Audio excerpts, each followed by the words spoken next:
ತಿಳುವಳಿಕೆಗಿಂತ ನಡವಳಿಕೆ ಶ್ರೇಷ್ಠ. ತಿಳುವಳಿಕೆ ಸೋಲಬಹುದು, ಆದರೆ ಉತ್ತಮ ನಡವಳಿಕೆ ಎಂದಿಗೂ ಸೋಲುವುದಿಲ್ಲ. Very good morning friends. ನಾನಿಲ್ಲಿ ಬಿಸಿ ನೀರು ಜೊತೆ ಚಿಯಾ ಸೀಡ್ಸ್ ಕುಡಿದು ಸ್ವಲ್ಪ ವಾಕ್ ಮಾಡಿ ಹಾಗೆ ಕೆಳಗಡೆ ಬಂದು ನಿನ್ನೆ ವಾಶ್ ಮಾಡಿರೋ ಬಟ್ಟೆ ಎಲ್ಲ ಕ್ಲೀನ್ ಮಾಡಿ ನಮ್ಮ ಮಾವ ಇಲ್ಲಿ ಕೆಲಸಕ್ಕೆ ರೆಡಿ ಹಾಕ್ತಿದ್ದ. ಹಾಗೆ ಅವ್ರ ಮಗನ ಜೊತೆ ಆಟ ಆಡ್ತಿದ್ದ. ಅವ್ರು ಆಟ ಆಡೋದೇ ನೋಡೋಕ್ಕೊಂಥರ ಖುಷಿ ನನಗೆ. ಅದು ನೋಡಿ ಹಾಗೆ ಮೊಳಕೆ ಕಟ್ತಿದ್ದೆ. ಹುಳ್ಳಿಕಾಳೆಲ್ಲ ನೆನೆಸಿಟ್ಟಿದ್ದೆ ನೈಟೇ. ಅದನ್ನೆಲ್ಲ ಮೊಳಕೆ ಕಟ್ಟಿ ಹಾಗೆ ನನಗೂ ನಮ್ಮ ಅಮ್ಮಂಗೆ ಅಂತ ABC ಜ್ಯೂಸ್ ಮಾಡ್ಕೊಂಡಿದ್ದೆ. ನೀವು ABC ಜ್ಯೂಸ್ ಮಾಡ್ಕೊಂಡು ಕುಡೀರಿ, ತುಂಬ ಒಳ್ಳೆಯದು ಹೆಲ್ತ್ಗೆ. ಇದು ಅಮ್ಮಗೆ, ಅದು ನನಗೆ, ಹಾಗೆ ಉಳಿದವ್ರಿಗೆ ಅನ್ನ ಗೊಜ್ಜು ಮಾಡಿಟ್ಟಿದ್ದೆ. ನಾವು ಹಾಗೆ ಸ್ವಲ್ಪ ನಮ್ಮ ಮಗುಗೆ ಮಂತ್ಲಿ ಚೆಕಪ್ ಅಂತ ಕರ್ಕೊಂಡು ಹೋಗಬೇಕಿತ್ತು. ನಮ್ಮ ಅವ್ರ ಫ್ರೆಂಡವ್ರು ಹೋಗ್ತಿದ್ರು, ಅದೇ ಅವ್ರ ಜೊತೆನೇ ಹೋಗೋಣ ಅಂತ ಅವರು ನಮಗೆ ಫ್ರೆಂಡ್ ಆಗಿಬಿಟ್ಟಿದ್ದಾರೆ. ನಾವು ಅವ್ರ ಜೊತೆನೇ ಹೋಗೋಣ ಅಂತ ಹೋಗಿದ್ವಿ. ಡಾಕ್ಟರ್ ಬರೋದು ಲೇಟ್ ಆಗುತ್ತೆ ಅಂತ ಹೇಳಿದರು. ಸೊ ಅದರಿಂದ ಅವ್ರ ಮನೆಯಲ್ಲೇ ಸ್ವಲ್ಪ ಅವರಿಬ್ಬರು ಆಟ ಆಡೋದನ್ನು ನೋಡ್ತಾ ಹಾಗೆ ಸ್ವಲ್ಪ ಟೈಮ್ ಕಾಯ್ತಾ ಇದ್ವಿ ಅವ್ರಿಗೆ. ಆಮೇಲೆ ಅವರು ರೆಡಿಯಾಗಿ ಅವ್ರ ಜೊತೆನೇ ಹೋಗೋಣ ಅಂತ ಹೊರಟ್ವಿ. ಹೊರಟಾದ್ಮೇಲೆ ಸ್ವಲ್ಪ ಅಲ್ಲಿ ಇನ್ನೂ ಬಂದಿರಲಿಲ್ಲ.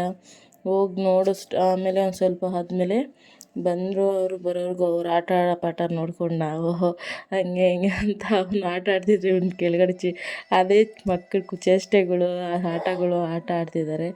ಒಬ್ಬರಿಂತ ಒಬ್ಬರು ಅವನೋ ಇವನೋ ಅಂತ ಆಟ ಆಡೋದು. ಮಕ್ಕಳೇ ಹಂಗೆ ಅಲ್ವಾ, ಸ್ವಲ್ಪ ಆಟ ಆಡೋದನ್ನ ನೋಡ್ತಾ ನಾವು ಎಂಜಾಯ್ ಮಾಡ್ತಿದ್ವಿ. ಹಾಗೆ ಎಲ್ಲ ಎಂಜಾಯ್ ಮಾಡ್ಕೊಂಡು ಅವರು ರೆಡಿ ಆದರು, ನಾವು ಹೊರಟ್ವಿ. ಹೊರಟಾದ್ಮೇಲೆ ಸ್ವಲ್ಪ ಹೊತ್ತಾದಮೇಲೆ ಡಾಕ್ಟರು ಬಂದರು. ಅಲ್ಲೋಗಿ ನೋಡಿದ್ರೆ ಮಕ್ಕಳ ಸಂತೆನೇ ಇತ್ತು. ಒಬ್ಬರು ಅಳೋದಾದರೆ ಒಬ್ಬರು ನಗೋದು, ಒಬ್ಬರು ತೀಟೆ ಮಾಡೋದು, ಒಬ್ಬರು ಅವ್ರು ಹತ್ಕೊತಿದ್ದಾರೆ ಅಂತ ನಾವು ಅಳೋದು, ಹಂಗೆ ಹಿಂಗೆ ಆಗ್ತಿತ್ತು. ಹಾಗೆ ಅಲ್ವಾ ಮಕ್ಕಳು ಅಂದ್ರೇ ಹಾಗೆ ತುಂಬ ಇಷ್ಟ ಆಗ್ತಾರೆ. ಏನು ಅಳೋದು ಏನು ಮಾಡಿದ್ರು ಅಷ್ಟೇ ನೋಡೋಕ್ಕೆ ಖುಷಿ ಅವ್ರನ್ನ. ತುಂಬ ಚೆನ್ನಾಗಿರುತ್ತೆ. ಹಾಗೆ ಸಮ್ಮರ್ ಹತ್ರ ಬಂತಂತ ನಮ್ಮವನು ಮಡಿಕೆ ಹಾಗೆ ಚೊಂಬು ಎಲ್ಲ ಚಿಕ್ಕ ಪಾತ್ರೆ ಎಲ್ಲ ತಂದಿದ್ರು. ಅದನ್ನೆಲ್ಲ ನೀರಾಗಿ ನೆನೆಸಿಟ್ಟು ಸಂಜೆ ನಮ್ಮಮ್ಮ ಗಿಡದಲ್ಲೇ ಹೂ ಬಿಟ್ಟಿತ್ತು, ಅದನ್ನು ಕಟ್ಕೊಟ್ಟಿದ್ರು ಮುಡ್ಕೊ ಅಂತ.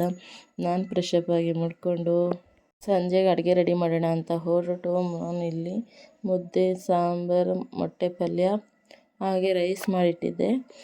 ಅಡುಗೆ ಎಲ್ಲ ಆದಮೇಲೆ ಅಡುಗೆ ಮನೆ ಕ್ಲೀನ್ ಮಾಡೋದಪ್ಪ ಸಾಕಾಗುತ್ತೆ ಸ್ವಾಮಿ. ಅಡುಗೆ ಕ್ಲೀನ್ ಮಾಡೋದೇ ಒಂದು ಅಡುಗೆನೂ ಬೇಡ ಏನೂ ಬೇಡ ಅನಿಸ್ಬಿಡುತ್ತೆ. ಆದರೂ ಹಾಗೆ ಇಟ್ಟು ಮಲ್ಗೋಕ್ಕಂತೂ ನನಗಂತೂ ಮನಸ್ಸು ಬರೋಲ್ಲ.